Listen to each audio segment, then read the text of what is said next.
Você já ouviu alguém dizer que perdoar é coisa de gente fraca? E se eu te revelasse que essa ideia está totalmente equivocada e que o perdão é, na verdade, uma fonte de força extraordinária? Hoje, vamos explorar um dos mistérios mais intrigantes: o que Jesus realmente escreveu no chão e como esse ato simples pode transformar radicalmente a sua vida. Fique comigo e descubra como liberar o poder da verdadeira justiça e compaixão no seu dia a dia. Não perca esta revelação. O que Jesus escreveu no chão quando os fariseus e escribas, líderes religiosos, trouxeram até ele uma mulher pega em adultério diante da multidão. Isso aconteceu durante a festa dos tabernáculos. Eles perguntaram a Jesus se ela deveria ser apedrejada conforme a lei. Mestre, esta mulher foi pega em flagrante adultério. Na lei, Moisés nos ordena apedrejar tais mulheres. E você, o que diz? João 8:4-5. A questão estava de acordo com a lei de Moisés, mas se Jesus concordasse, pareceria que ele estava desafiando a lei romana, que não permitia que os judeus executassem ninguém. Se ele negasse, pareceria que ele estava desobedecendo às leis de Moisés, facilitando as acusações contra ele. Foi uma armadilha evidente. Imagine-se na posição de Jesus, diante de uma questão que não admite um sim ou um não. Qual você acha que seria a melhor maneira de lidar com a situação? Os fariseus estavam tentando aprisioná-lo em suas palavras, mas Jesus abaixou-se e escreveu no chão, como se não os tivesse ouvido. Em João 8:6, consciente das intenções ocultas dos fariseus, Jesus escolheu um gesto que pode parecer peculiar aos olhos modernos. Sua ação de escrever no chão não apenas destacou sua autoridade sobre a lei, mas também enfatizou a importância do perdão e do arrependimento. Nesta passagem, Jesus revela a interpretação rígida e sem misericórdia da lei de Moisés pelos fariseus, evidenciando suas falhas e limitações. Através deste episódio, ele aborda temas profundos como pecado, julgamento e perdão. Quando desafiado pelos acusadores, Jesus respondeu com uma lição inesquecível: aquele de vocês que estiver sem pecado, seja o primeiro a atirar uma pedra. João 8:7. Confrontados com estas palavras, os acusadores gradualmente se dispersaram, começando pelos mais velhos, até que restaram apenas Jesus e a mulher, sozinhos no meio da multidão. A postura de Jesus nos convida a refletir sobre os líderes religiosos da época, fariseus e escribas, que, embora conhecidos por sua estrita adesão à lei de Moisés e às normas rituais, mostraram-se deficientes na verdadeira essência da lei: compaixão. Apesar de sua dedicação e conhecimento, esperava-se que os fariseus permanecessem para provar que Jesus estava errado. Isto nos leva a questionar o que Jesus escreveu no chão que os fez sentir culpa e decidir se retirar. Jesus então se levantou e perguntou à mulher: mulher, onde estão eles? Ninguém te condenou? Ela respondeu: ninguém, Senhor. Então Jesus disse: nem eu te condeno. Vai e não peques mais. João 8, 10, 11. Embora os fariseus usassem a lei para acusar, Jesus ofereceu perdão e exortou a mulher a mudar seus caminhos. Ao escrever no chão, Jesus não só mostrou sua autoridade sobre a lei, mas também enfatizou a importância do perdão e a necessidade de arrependimento. Ele revelou que a interpretação estrita da lei de Moisés pelos fariseus carecia de misericórdia e compreensão, evidenciando suas limitações e falhas. Nesta história, Jesus aborda questões profundas como pecado, julgamento e perdão. Sua resposta aos acusadores destaca a ideia de que ninguém está livre do pecado e que ninguém tem o direito de condenar outro. Suas palavras para a mulher não apenas demonstram misericórdia e perdão, mas também um incentivo para ela mudar sua vida. Você já se perguntou o que Jesus escreveu no chão? Ou por que ele arriscou se abaixar para escrever algo, sabendo muito bem que os fariseus e escribas estavam conspirando contra sua vida? E se eu lhe dissesse que o que Jesus escreveu no chão provavelmente está relacionado ao Antigo Testamento? Ao escrever no chão, Jesus estava tentando transmitir um ensinamento baseado nas Escrituras hebraicas. Durante seu ministério, Jesus manifestou sua natureza divina inúmeras vezes, muitas delas desafiando as crenças e expectativas dos fariseus e escribas. Embora ele não tenha declarado explicitamente ser Deus diretamente, suas ações, ensinamentos e a maneira como ele cumpriu as profecias estavam em harmonia com os atributos divinos. Ele realizou inúmeros milagres que demonstraram o poder de Deus e exibiu uma autoridade única em seus ensinamentos, ao contrário dos escribas, que muitas vezes confiavam em citações de outros rabinos ou fontes. A faculdade de perdoar pecados, que Jesus expressou frequentemente, é outro aspecto crucial do seu ministério. De acordo com a tradição judaica, somente Deus poderia perdoar pecados. Portanto, cada vez que Jesus perdoava, ele não apenas demonstrava misericórdia, mas também reivindicava uma autoridade divina direta, algo que os fariseus consideravam blasfêmia. Os líderes religiosos não conseguiram perceber isto devido à sua autojustificação e apego às leis. Ao conectar o ato de Jesus escrever no chão com eventos do Antigo Testamento, observamos paralelos com a lei de Moisés. Por exemplo, quando os israelitas, impacientes com a demora de Moisés, adoraram o bezerro de ouro, Moisés ficou furioso e quebrou as tábuas que continham a lei de Deus, escrita pelo dedo de Deus. Mais tarde, Moisés intercedeu pelo povo, e Deus concordou em renovar a aliança, dando um segundo conjunto dos 10 mandamentos. Desta vez, Moisés esculpiu as tábuas enquanto Deus ditava o que escrever. No caso de Jesus, ao escrever no chão em João 8, ele abordou as limitações na aplicação das leis, tema recorrente em seus ensinamentos. Jesus não rejeitou a lei, mas a cumpriu e ampliou seu significado, destacando que apenas seguir a letra da lei não era suficiente para agradar a Deus ou viver uma vida justa. Portanto, surge a hipótese de que Jesus poderia ter escrito os pecados dos acusadores, como muitos especulam, para ilustrar por que escrever no chão era significativo. Reflitamos sobre o livro de Jeremias. Ó Senhor, esperança de Israel, todos os que te abandonam serão envergonhados. Aqueles que se afastarem de você serão inscritos na terra, porque abandonaram o Senhor, a fonte de água viva. Jeremias 17:13. Este capítulo é uma combinação de profecias, advertências e reflexões do profeta Jeremias. Aqui, Judá pecou gravemente contra Deus, e esses pecados foram tão graves que, segundo a descrição bíblica, deveriam ser inscritos com ferramenta de ferro ou com ponta de diamante, profundamente gravados em seus corações. Isto indica que o pecado não foi apenas superficial, mas profundamente enraizado nos seus corações e na sociedade. Eles caíram repetidamente em pecado porque confiaram em sua própria força, em vez de confiar em Deus. Esta narrativa se conecta com a mensagem de Jesus escrevendo no chão.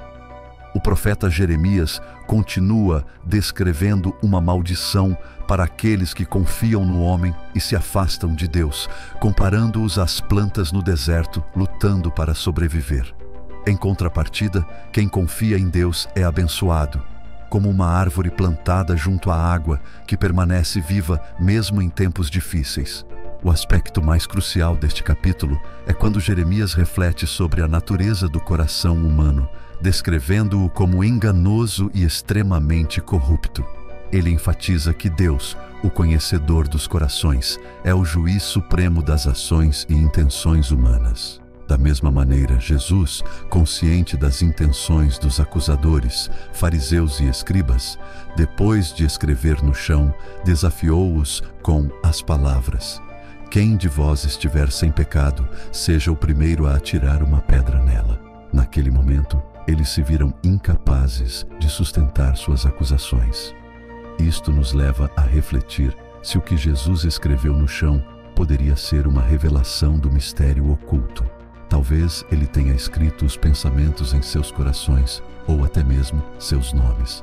Abordamos a parte mais reveladora do livro de Jeremias, ligada à razão pela qual Jesus escreveu na terra.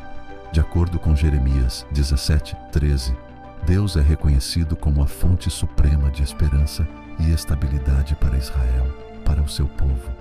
Isto sugere que a verdadeira segurança e esperança são encontradas apenas em Deus, mas o versículo também adverte que aqueles que abandonam ou se afastam de Deus enfrentarão graves consequências e vergonha.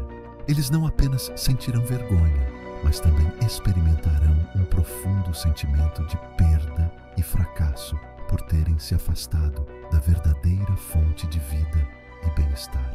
Esse foi exatamente o que os escribas e fariseus sentiram depois que Jesus desafiou aqueles sem pecado a atirar a primeira pedra. O aspecto mais revelador deste versículo é a frase indicando que seus nomes seriam escritos no pó, um símbolo daqueles que rejeitam a Deus. Isso sugere que Jesus possivelmente escreveu os nomes dos acusadores no chão, marcando-os como aqueles que o rejeitaram como o Messias. Na antiguidade, escrever algo na poeira ou areia significava que não era permanente. Poderia facilmente ser apagado ou desaparecer, diferente de algo escrito em um local mais duradouro, como um livro ou tábuas de pedra. A implicação aqui é clara. Aqueles que rejeitam a Deus não suportarão nem garantirão um futuro estável. Finalmente, Jeremias refere-se a Deus como a fonte de água viva, uma metáfora poderosa que sugere que Deus é a fonte da vida. Assim como a água é essencial para a vida física, Deus é um elemento crucial, componente para o nosso bem-estar espiritual. Antes do incidente envolvendo a mulher pega em adultério, Jesus aproveitou o momento do ensino no templo durante os últimos dias da festa dos tabernáculos. Ele transmitiu uma mensagem profunda e desafiadora. Proclamou-se como a água viva. Esta afirmação foi difícil para muitos dos presentes aceitarem, especialmente para os escribas e fariseus dedicados à lei, que já haviam rejeitado ele. No coração do templo, Jesus retomou a discussão sobre a lei de Moisés, mas com uma abordagem que expôs a contradição nas atitudes dos líderes religiosos. "Por que você está tentando me matar?" ele questionou, evidenciando a hipocrisia de seus acusadores. Ele continuou, desafiando-os ainda mais. "Se vocês permitem a circuncisão no sábado para não violar a lei de Moisés, por que vocês ficam indignados quando eu restauro completamente a saúde de um homem no sábado?" Este interrogatório não apenas destacou a inconsistência em suas crenças, mas também reforçou a autoridade e o poder de Jesus para interpretar a lei de forma mais profunda e compassiva. Este ensinamento no templo, momentos antes de ser interrompido pela situação com a mulher, enfatizou o caráter essencial de Jesus como fonte de renovação e vida, desafiando as rígidas interpretações jurídicas e convidando a todos a uma compreensão mais elevada da lei e da graça divina. Em João 7:23, surgem muitos debates sobre o que Jesus escreveu exatamente no local. Alguns sugerem que ele poderia estar listando os pecados dos líderes judeus presentes na cena. Outra teoria é que, dado que a mulher foi pega em adultério, ela poderia ter ficado sem roupa, e Jesus inclinou-se possivelmente para evitar encará-la diretamente, preservando a sua dignidade. No entanto, essas interpretações não são conclusivas. O foco central da passagem não reside exatamente no que Jesus escreveu, mas sim em expor a hipocrisia daqueles que julgam os outros. No último e mais significativo dia da festa, Jesus levantou-se e proclamou com uma voz poderosa: "Se alguém tem sede, venha a mim e beba. Quem crê em mim, como diz a Escritura, do seu interior fluirão rios de água viva." Essas palavras não apenas reiteram a mensagem de Jesus como fonte da vida eterna, mas também destacam o seu convite aberto a todos para que nele encontrem verdadeira satisfação e renovação espiritual, um contraste direto com as práticas legais restritivas e interpretações dos líderes religiosos da época. Em João 7:37 e 38, Jesus fala sobre o Espírito, referindo-se a ele como a água viva, a fonte de vida que aqueles que nele acreditam receberiam após a sua morte. Essas palavras causaram divisões entre a multidão, fazendo com que muitos se dispersassem seguindo caminhos diferentes. A ligação destes versículos com o episódio da mulher adúltera é significativa, pois ambos os eventos destacam a disputa em curso entre Jesus e os líderes religiosos sobre a obediência à lei de Moisés.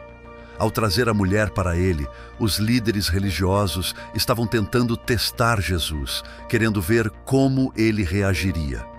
Para Jesus, foi mais uma oportunidade para expor a sua hipocrisia e limitações em tentando cumprir a lei, mas falhando em segui-la verdadeiramente.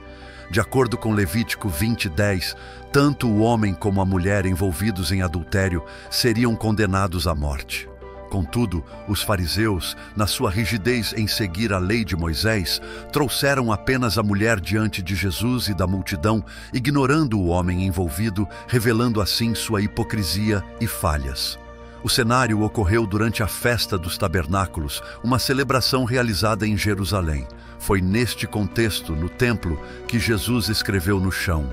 Os líderes judeus procuravam constantemente maneiras de matar Jesus, não crendo nele como o Filho de Deus. Por esta razão, Jesus teve que agir com cautela, viajando de lugar em lugar na Galileia até chegar discretamente a Jerusalém para a festa. Durante a Festa dos Tabernáculos, entre diversas cerimônias realizadas no Templo de Jerusalém, foi a cerimônia da água, prática que simboliza a oração pela chuva, essencial para a agricultura. Neste ritual, a água era coletada do tanque de Siloé e despejada no altar do templo. Era neste contexto que Jesus, enquanto ensinava no templo, se autoproclamou a água viva, a verdadeira fonte de vida, provocando a ira dos fariseus. Os fariseus desafiaram sua interpretação das Escrituras e questionaram sua autoridade, comparando-o a outros rabinos que ensinavam convencionalmente. Contudo, Jesus, considerado rabino e professor, adotou métodos únicos em seus ensinamentos. A maneira como Jesus ensinava era realmente notável e desafiadora para os líderes religiosos de sua época. Ao utilizar técnicas de ensino comuns, como parábolas, perguntas e respostas, e até mesmo ações simbólicas, ele conseguia transmitir mensagens profundas de uma forma acessível e impactante. Sua escolha de escrever no chão durante o episódio da mulher adúltera foi apenas mais um exemplo disso. Ao fazer referência às Escrituras, Jesus não apenas demonstrava sua profunda compreensão das leis e tradições judaicas, mas também questionava e desafiava as interpretações convencionais. Sua autoridade pessoal como mestre e intérprete da lei era evidente, especialmente quando contrastada com as autoridades religiosas da época. Além disso, o silêncio inicial de Jesus diante das perguntas dos líderes religiosos demonstrou uma estratégia eficaz de ensino, criando um momento dramático que preparou o cenário para a mensagem que ele estava prestes a comunicar. Essa habilidade de criar tensão e impacto emocional em seus ensinamentos era uma das características marcantes de seu ministério. Em suma, a forma como Jesus ensinava não apenas desafiava as normas estabelecidas, mas também convidava seus ouvintes a uma reflexão mais profunda sobre o significado e propósito das leis religiosas, apontando para uma compreensão mais elevada da graça e da verdade espiritual.